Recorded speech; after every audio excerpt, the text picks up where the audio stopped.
This is WPSL Port St. Lucie, the talk of the Treasure Coast. The opinions on this program are those of the program host and guest and not necessarily those of WPSL. WPSL does not endorse products that may be mentioned. Any reproduction or retransmission of this broadcast is strictly prohibited without written consent of WPSL. Legal questions? Ask a lawyer. Give us a call at 340-1590, 340-1590 here at the studios of WPSL. And Ask a Lawyer with your host, attorney Stuart M. Address. Good morning, Treasure Coast. How are you? I hope you all had a very good Thanksgiving yesterday. I hope that, for the most part, it went without the sometimes interruptions of civil discourse among family members. Now, if any of your Thanksgivings were really interrupted by a less than civil family member, call me and I'll sue for you. Tortious interference with Thanksgiving enjoyment. Wait a minute. That's every Italian home. What are you talking about? And every Jewish home. And every Jewish home. And too, probably every home. And I wish that was a cause of action. It would make life so much more interesting. Then again, well, I would be suing members of my family quite often. I guarantee you they'd be suing me as well. So maybe we're better off that it's not a viable cause of action. Court system would totally collapse. You know, a lot of turkey claims, huh? Yeah. And the court would consider a lot of those claims turkeys. And they were talking about let's see, what was it? Bad brisket on WQAM when I was listening on the way in. Well, so. I'll tell you what, we're going to do a little talking about turkeys today. Yeah. I thought the 500 of them that are in D.C. Oh, there's more than that. You know, remember, I went to law school in D.C. K Street is full of lobbyists yes. and lawyers. So maybe make it 5,000. Okay. But if you're limiting yourself to Capitol Hill, then maybe 535. Move a little bit, a few blocks away to the White House, one giant one. Whoops, I got political. I'm so sorry. I can't help myself. With everything that's going on, you have to laugh. Rush, if you're out there, I'm willing to take you on, man. I'm willing to debate you. I challenge you. This underdog challenges you, Rush. Do you dare? You know, he may be taking golf lessons at PGA. He comes up here, you know. I know. You know. Anyway, so I said we're going to talk about some turkeys. Believe it or not, there are cases that are litigated over turkeys of all different types and sizes, and I don't mean the turkeys. I mean the cases. You mean like over like salmonella or something? No. No? I'm not talking about personal injury cases. Let's look at one interesting one. This is a case from Missouri, 1909. It's the case of State versus Claybaugh.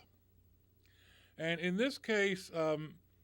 Claybaugh and his neighbor had a dispute over the ownership of 11 turkeys. And the defendant was convicted of stealing the turkeys. Okay. The appellate court reversed the judgment and said that the lower court omitted one important factor in the criminal case: intent. You can't convict somebody of stealing without intent to steal. And the court said that what they really had was a civil case for conversion, which is the civil word for theft. Gotcha. And instead of going to jail, you get money damages. So I thought you were going to say he ate the right, turkeys ate and the there was evidence. no evidence. All 11 of them? My goodness.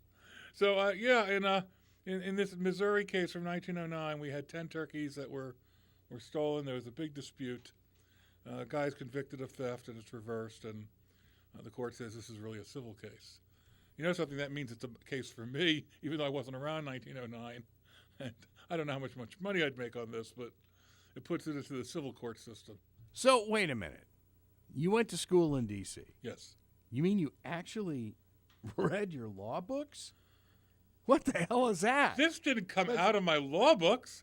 This came out of research this morning. Oh, what do I you think? see. Google. You think I went to my law book archives and looked for turkeys? If I looked for turkeys, I would have found my property law professor. The old West connotation stuff, you know. Yeah, well, okay. And I'll tell you, before we go into a few other turkeys, the reason I found that so fascinating, I really found that fascinating, was because when I first moved to Florida, late 1993, I got a job in very early 94 up in Daytona Beach, and it was the most beautiful office I personally ever had because I overlooked the ocean. You were on the beach.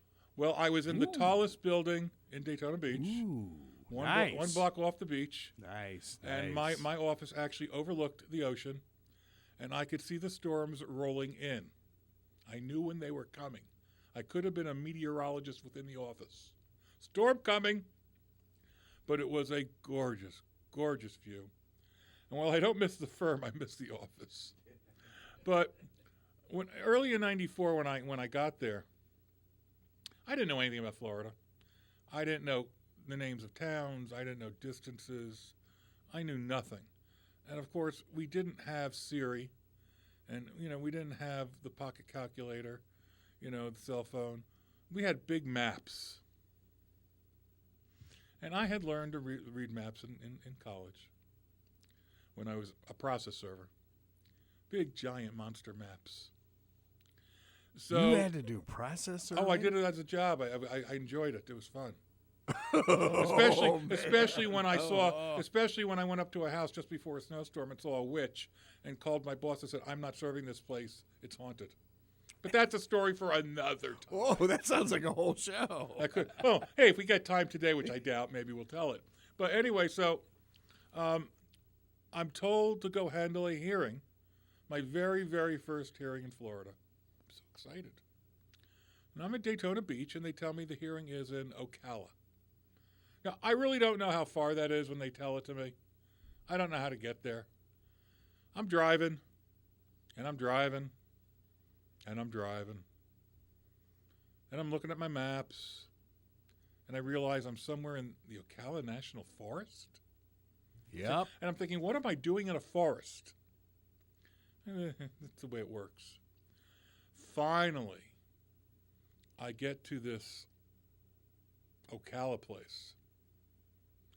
And I am pleased to see the courthouse is a sparkling, new, beautiful, modern building. I mean, the envy of anywhere. So it looks to me like this is just like what I'm used to from, practicing law with these giant monster law firms in New Jersey. So I go in, I find the courtroom I'm assigned to, I sit down, I wait to hear my case called.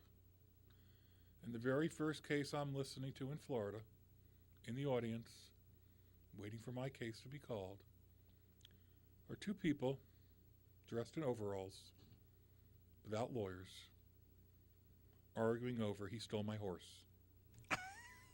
Yes. And I thought to myself, I'm not in Kansas anymore. That's right. I want to go home. Send me back to New Jersey. I understand New Jersey. What the heck is going on here? He stole my horse. Well, now we have 11 turkeys. It doesn't end. 1909 to 1994, same thing. Different species, but same thing. Okay, so what was the outcome? Oh, I don't even remember. Are you kidding me? I don't remember. All I remember is sitting there thinking, he stole my horse? This is what I'm listening to? The judge is really listening to this? Where am I? Mm-hmm. So what happened in your case? Oh, I don't even remember what my case is about. Are you kidding me? They sent me for some crazy cockamamie hearing. I do remember, though, going to the courthouse in Daytona Beach. Very nice courthouse. The front entrance is a normal entrance. the rear entrance is for boats. You go to court by boat. Never seen that in my life. Never see it again either. Yeah. Really? Really. The rear entrance is a big dock and boats dock there, and wealthy lawyers or clients get off and come into the courthouse. It's something to behold. And it's right next to the minor league stadium where the Daytona Cubs either play or used to play. Oh, yeah. So I know it well. I used to win tickets on the local radio station there. I'm driving it to work. I hear something, I call. They say, okay, come by the stadium. I'm like, okay, I'm on my way to work anyway. I get my tickets. So that's where the big Miami law firms dock their yachts and Maybe. when they were up there. So, the big thing about that Daytona courthouse was I go there again for my first hearing in Daytona Beach, 2 minutes from the office. No big deal. So I go into the courtroom. There's nobody there. I look at my watch. It's pretty close to the time of the hearing where there should be lots of lawyers here for what's called uniform motion call, where, it's like 10 minutes a person and there's tons of lawyers on these hearings. Nobody's there. No judge, no deputy, nothing. So I step out into the hall and I look around. I don't know. I see, the judge's chambers is right next door, attached. In the courthouses I'm used to in New Jersey, and now a lot in Florida, the judge's chambers were in hallways behind the courtroom so that you had no access to them. Right. Here, it was right next door. You open the door, you're in the judge's chambers. And there's a ton of lawyers sitting there. So I go to the receptionist, I say, hey, I'm here for this blah, blah, blah hearing at 9, and I'm in the courtroom, and there's nobody there. And she looks at me like I am from Podunk, Iowa. I'm sorry if there's anybody out there from Podunk. She says, you don't go to the courtroom for uniform hearings. The judge does them in his conference room. Oh, no. Okay, I learned something now about Florida. Rookie mistake. Rookie mistake. So I go in, and, very nice judge. I ended up being in front of him many, many, many, many, many times. Has counsel sit down on either side of him, conference table, and tells us, start. Well, I learned there is a difference in arguing a motion sitting down and standing up. You have to be a lot calmer sitting down, or you really look like a jerk. So I had to adjust my style a wee bit. All right, so a couple of my first experiences here in Florida. But another turkey case. Okay, so what goes on after that? I mean, in the conference room? You go through this whole thing. Okay, we argue our case. The judge enters a ruling. I mean, there's a court reporter in there. There's a bailiff, just in case one of us gets nasty. Mm-hmm. And it's just like in the courtroom. The judge renders a ruling, tells one of us to write up an order, submit it, and that's that. Just like if we were in the courtroom. So it doesn't go on to a trial after that? Oh, well, sure. Okay. This is just a motion. My motion to compel discovery, motion not to be a jerk, motion for sanctions. But no, evidentiary matters go into the courtroom. Gotcha. So that's not in every county, but that's what I learned about, at least at that point in the early 90s in Volusia County. So here in Virginia, 1938, Virginia Supreme Court, Tate versus Ogg. One landowner sued an adjoining landowner for violation of a fence ordinance designed to preclude various farm animals from trespassing onto the land of another. And what happened here was some turkeys got from one landowner's property to another. It's trespass. And so they argued over the code and the ordinance, and the court determined that the ordinance was vague because while it would stop an ordinary farm animal from trespassing, apparently, I didn't know this, at least for a short bit, turkeys can fly. Mm-hmm. Didn't know that. Oh, yeah, yeah. So they flew over the fence. I've been to a turkey farm, yes. And the court found that unless they make the fence higher, it's that landowner's fault. And that case was dismissed. We did an opening of a football game in a turkey farm once. By the way, did our dear esteemed president, did he have that ceremony this year of parting a turkey, or did he abandon that as well? Oh, no, that was carried live on all the really? networks. Okay, I thought that just might have been one of those things. He doesn't go to the Kennedy Center anymore, and he doesn't go to the Journalists Press Club. I thought maybe he did away with the turkey too. He's very quiet and subdued. I know. He didn't even tweet about it, I guess. I don't know what's going on unless I read it from a tweet. Are you a Twitter guy? God, no. I was Never have been, never will be. I'm no tweet, I'm no twit, and can I say this on radio? I'm no twat. I don't think you can. But you see now, when I was first being told about Twitter, and I'm told tweet, I actually thought that was a version of the word that was appropriate for the medium, and I was told the first time I used it that was not a correct usage of tweeting. I thought it was too. Or twittering, or whatever it's called. That's not the verb? No. No, it's not. I didn't know that. All right, so what do we got here? We have a case a little bit more recently in 1965 out of Texas. Dr. Salisbury's Laboratories versus Bell. And this is a case where it involved poultry self-harm. Wait a minute. I knew you were going to ask a question. What in the world is self-harm? Come on. Well, they didn't take a knife and put it to their wrists or anything. But some turkeys escaped. They found their way onto the defendant's property. He fed them. He cared for them. And he married him. No, and then he was. It's not a Southern story. No, then he was sued. And the issue here was really a silly issue. The case was dismissed because the court determined it was brought in the wrong court, wrong venue, and it held that the proper venue was where the crime was committed, not where the turkeys ended up. Ooh. Okay. That was a smart lawyer bringing a venue argument to that case. Okay. All right. I got two more here. 2009. We're getting closer, folks. I mean, this is reality. We're getting closer. We're not talking about 1909 now. We're talking about 2009. In 2009, in Merced versus Kassan, the Fifth Circuit Court of Appeals,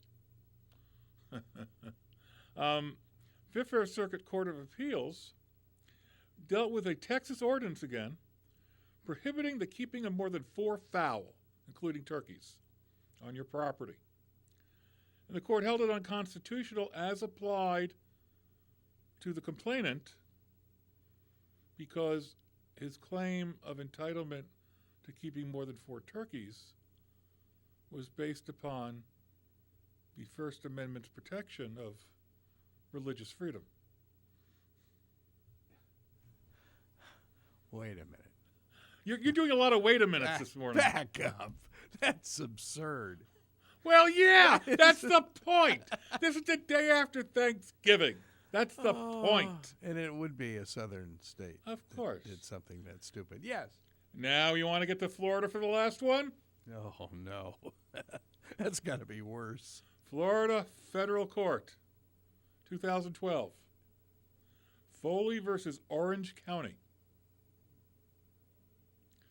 The issue was whether or not the owner of a commercial aviary, which included turkeys, could file a 1983 civil rights action against the county for trying to enforce a local ordinance which prohibited aviaries on agricultural lands. And the federal... Where else would they be? I don't know. I don't know much about it. And the federal court out of Orlando allowed the 1983 civil rights action to proceed against Orange County. Oh, boy. Folks, you can't make this stuff up. I researched it this morning. I really did. I sort of had this idea late last night.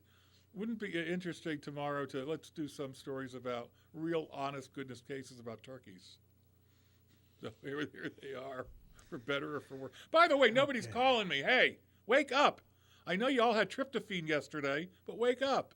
It's 340-1590. Give me a call. Doesn't have to be about turkeys. And by the way, don't think you're going to get Cheryl today. If you call my office at 781-8003, you ain't talking to Cheryl. She's not there. She's like Veronica. She's off. But we do have this very nice robotic female voice. I guess it's called voicemail. And we'll return your calls. I promise. Now, we can transition from turkeys, unless somebody has a call about turkeys, and please don't call and ask me what temperature to cook it, because I don't know. As a matter of fact, yesterday I put a post on Facebook. We had a funny thing happen at my house. I had my mother there, who I think is watching. Oh, yeah. I had my sister there, who is watching. My niece, who definitely is not watching.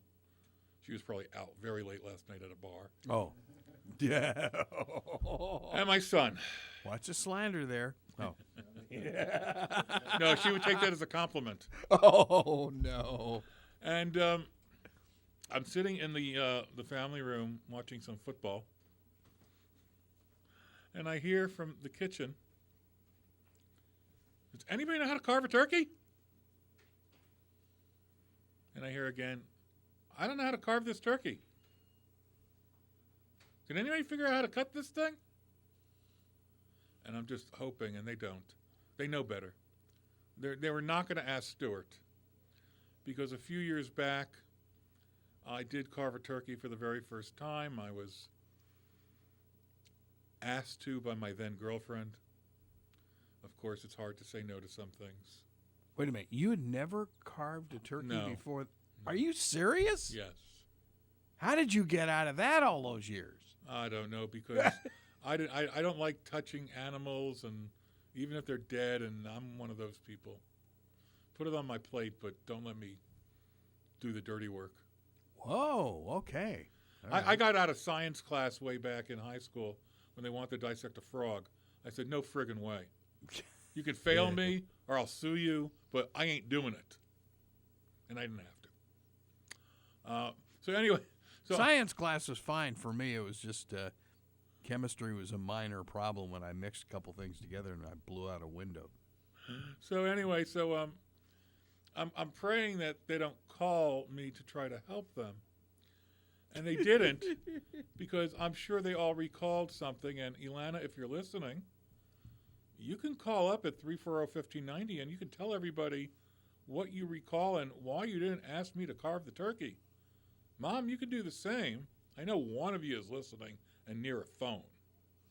But anyway, the beginning of this. Otherwise, Ilana, I'm going to tell the bee story about you trying to catch a bee. Uh-oh, the phone's ringing. Is that for us? Oh, my goodness.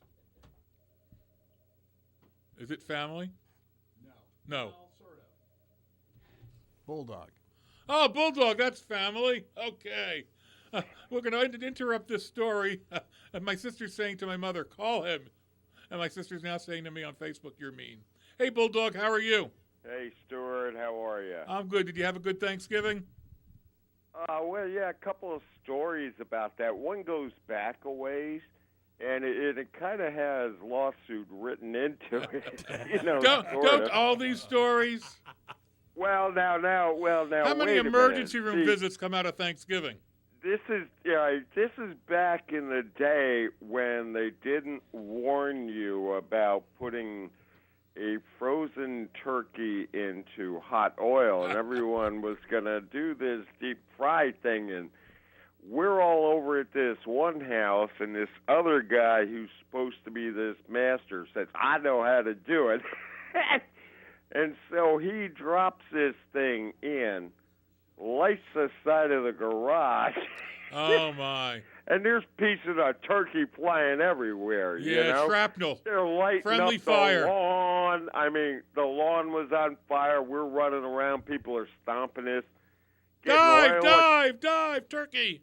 No, but they're getting oil on their feet, so they're running around with flaming shoes. Hey, look, just deep fry a Twinkie for me. That's all I need.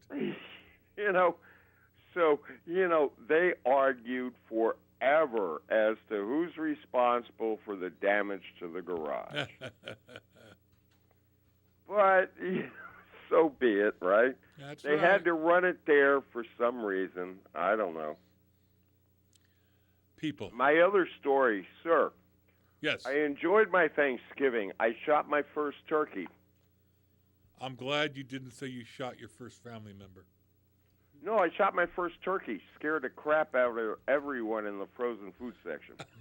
I knew that's where you were going. Oh, Bulldog. I knew that's where you were going. Bulldog. That must violate discharge of a firearm in a produce section. Yeah, I got a case there. Yeah, I know. Yeah. All right. I'll talk to you later, Take man. care, Bulldog. Thanks for calling.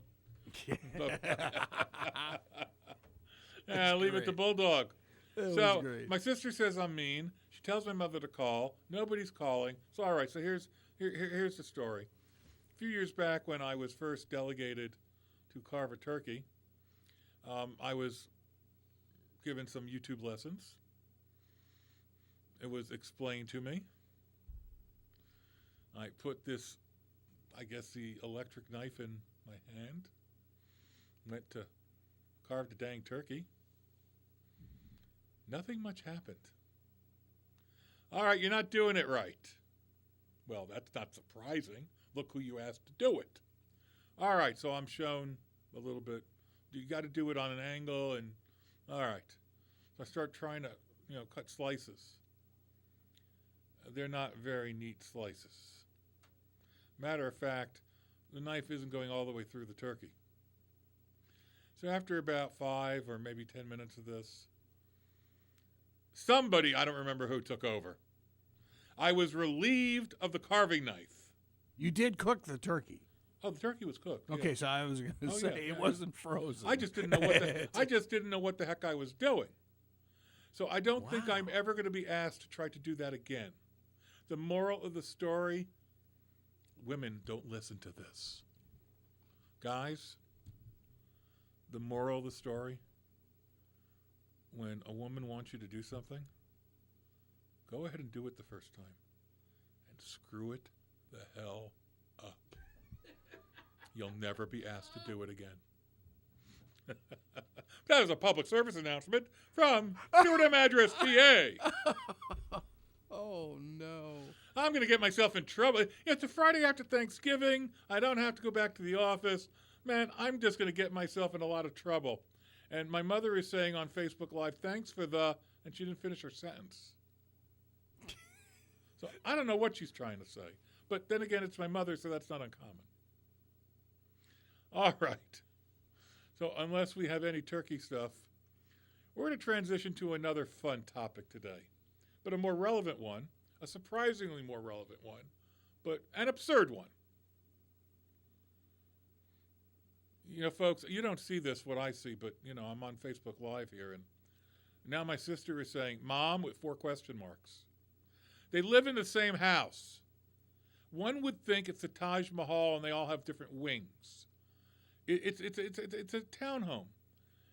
But if you call one of them and tell them something, you got to call the other one because otherwise they won't know. It's not like they'll talk about it. If I want them both to know something, I've got to tell them to go on speakerphone. I mean, really, you would think it would be miles to travel from one end of the house to the other. But it's not. And you can see this right here with, oh, my mother's saying memories. Don't remember that story. Mom, you don't remember the turkey incident at my house with Rachel and her mother. Come on. Baloney. So how big is your dog house? My dog. in my current house, in our backyard, we have a real life-size dollhouse with shutters and everything. And it has electricity. You know, it doesn't have air conditioning yet, but it has electricity, and we store stuff in there. And I've told my sister, one day when she needs to move up in with me, we'll get the thing put with air conditioning, we'll get a bed in there, a little mini kitchen, and she can live in the dollhouse. She likes mini houses. Okay. Oh, your family dinners must be hysterical. They are. They're funny. Oh. And sometimes they're loud. Often, they're loud. Well, you'd appreciate this. And I'm so soft-spoken. Carol is, very British-Scottish combination, right? They're very subdued. Take her to meet my mom, my aunt, and of course my crazy Sicilian uncle. And we go to their house, and my mother and my aunt start screaming at each other because they're having a fight over a movie. And Carol dives under the table wondering, what am I doing? And what kind of a nutty family is this? Yeah, I'm sure I can relate to that one.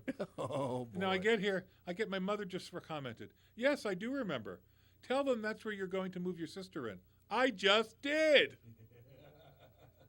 I know we have an 8-second delay in case I do something stupid, but it's not a 3-minute delay. My mother says you beat me to the punch. I could dial it up. Mom, call. Tell some stories. Anyway, we're going to go into dog bites. Ooh. That could get real serious. That's a big issue here in Florida, dog bites. And we have a very specific Florida statute on dog bites. It is absurd, to say the least. Not in the substantive provisions, but in the prerequisite, the requirement to be able to take advantage of the dog bite statute. So, what does the dog bite statute say, folks? It was passed in 1949. The requirement still makes no sense to me, even though I wasn't around in 1949. And this particular requirement hasn't been amended. So what's the statute say? Brody doesn't bite. Oh, gosh. Florida Statute 767.04. Dog owner's liability for damages to persons bitten. The owner of any dog that bites any person while such person is on or in a public place or lawfully on or in a private place, including the property of the owner of the dog, is liable for damages suffered by persons bitten, regardless of the former viciousness of the dog or the owner's knowledge of such viciousness. Let's stop right there for a moment. This is a strict liability statute. There is virtually no defense. You can't say I didn't know my dog was vicious. There's no first bite rule. Okay? This is if the dog bites somebody, let's say on your property, you're liable. Now, where's the exception? Always the exception.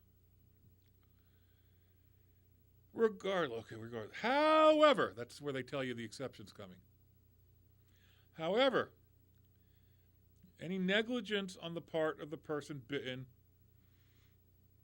that is a proximate cause of the biting reduces the liability of the dog, of the owner of the dog, not the dog, reduces the liability of the owner of the dog by the percentage that the bitten person's negligence contributed. Okay, so that's one exception.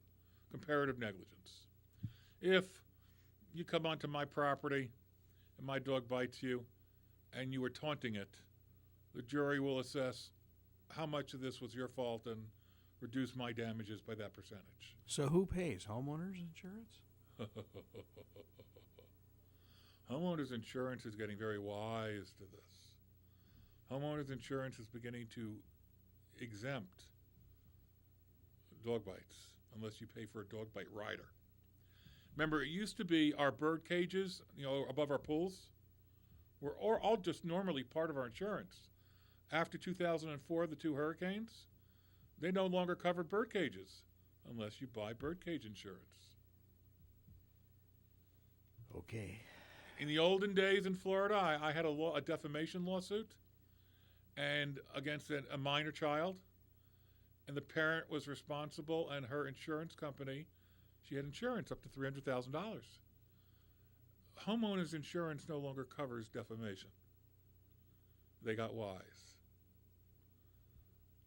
So, dog bite, you may be on your own. Anyway, so there's one more very important exception. Okay?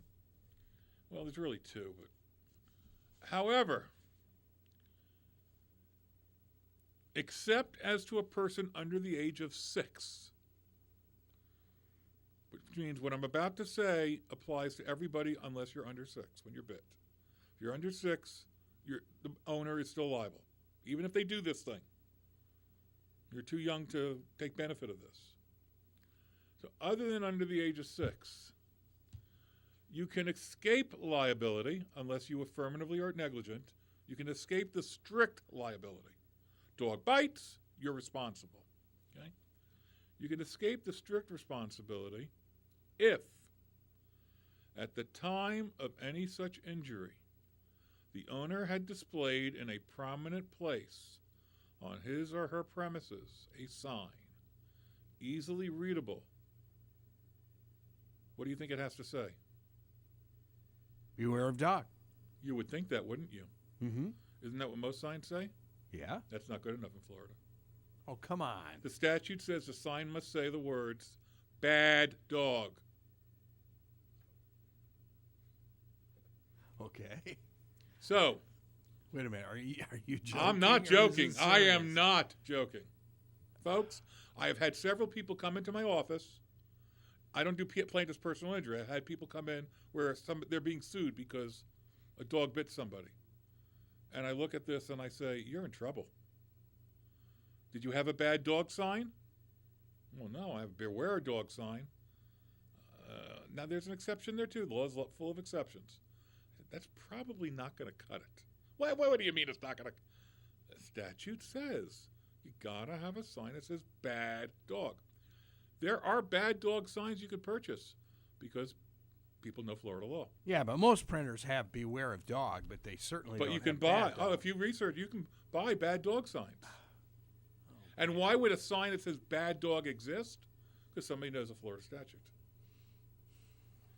So back in the olden days when I was going out with this particular young lady, who I'm not any longer, her mother got a mix of a pit bull, which I won't even say my personal preferences about that, but I got her as a gift a bad dog sign. And I explained to her, you want protection? You better have a bad dog sign. Because beware dog ain't going to cut it. So she put the bad dog sign up, and she has some level of protection, unless it hurts a kid under 6. So now, do you really need a bad dog sign? Does it make any rational, logical sense? No! But law doesn't have to make sense. It's the law. Remember, who's putting these laws together? People who get into office by one vote on a recount. What can I tell you? Okay? We're still recounting No, we're not. 2000. Oh, okay, well. We may be recounting it, but it's not officially. We'll end the recount on this election in 2020. That may be true, and hopefully by 2020, I'm going to get political again. The governor and the senator are no longer in those seats. All right. Now, here's an interesting possible exception on the dog bite statute. Because it's from the Florida Supreme Court, and it seems to contradict the statute. Gee, why am I surprised? I know, really. 1970, Florida Supreme Court, Carroll versus Moxley. Court says the express requirement of the statute is that the bad dog sign be posted in a prominent place and easily readable. So issue one in all these cases is, did the person post it, even if they had a bad dog sign? Did they post it in a prominent place, and was it easily readable? As the court says, not every sign, even if seen, is sufficient to put a potential victim on notice of the risk he assumes by being present on the premises. So you can have a little sign and 18 signs around it, like, most notices in most break rooms. It doesn't mean anybody's going to pay any attention to it. But anyway, that has to do with the prominent place and easily readable issue. Then, in this particular case, the sign did not say bad dog. The sign at issue said, beware of dog. So one would think the owner of the dog has lost automatically, as the statute says, because it's a strict liability statute and you must have a bad dog sign, and you didn't. Well, our Supreme Court said that,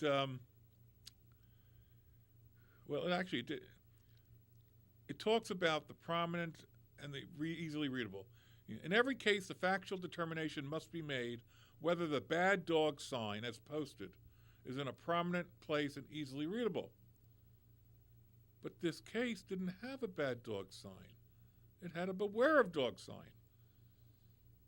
And so I don't understand how that owner got away with it and got his case to the Supreme Court. The issue was prominency and readability, but if the song said beware of dog, one would think you'd never even get to those issues because it didn't say bad dog. Bad dog. How about beware of bad dog? Well, it says bad dog there. Hey, okay, I'll buy that one. Oh, God. Oh, and here's the case. I'm sorry. Here's a case that really does call that one into question. I missed it. It's another Florida Supreme Court case, but not from 1964. It's Belcher Yachts versus Stickney. See, I'm not making these up, folks.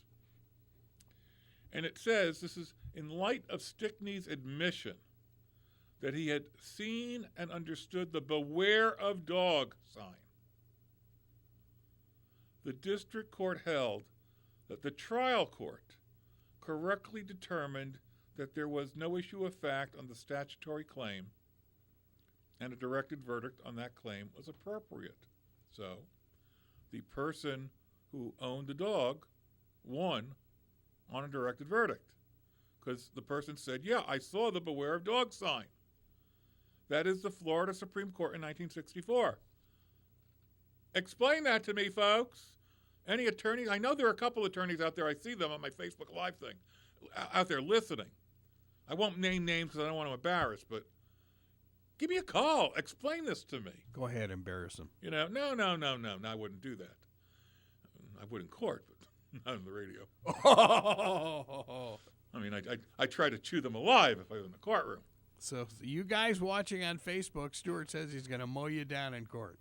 Isn't that what you said? Right? Essentially, that's what I said. That's what you said, yeah. So, I mean, Kong, explain to me why the Supreme Court could say a guy wins with a beware dog sign when the statute says bad dog. All right. So before we now leave the dog issue for the day after Thanksgiving, okay, what's the moral of this story? Folks, if you have a dog, even if it is the tiniest, sweetest, most adorable, loving, tender dog that would not hurt a fly, you better go out and buy a bad dog sign. Really. I mean, you think I'm joking. I've had at least 3 people in my office over the years that were in trouble because they didn't have bad dog signs. And so I would tell everybody with a dog, as silly as it seems, get a bad dog sign. You want to have some beware dog signs too? That's fine. Make people think the bad dog sign is sort of a joke. But have that bad dog sign prominently displayed, easily readable, because you don't want to be in the situation one day where you owe somebody $10, $20, $30, $40, $100,000 because you didn't have a $5 sign. Really. I know it because I've seen it happen. And they can actually Oh, yeah. get verdicts like that. They do. They do. And plaintiffs' lawyers that do personal injury, dog bites, they love this statute. They know exactly how to catch you in the technicalities. And I've had attorneys say to me, they didn't have a bad dog sign. So, what are you going to do in court? And they essentially, I'm going to use the word in a generic term, extort you for a unreasonable amount of money, because otherwise you've got to wonder, what is a jury going to do?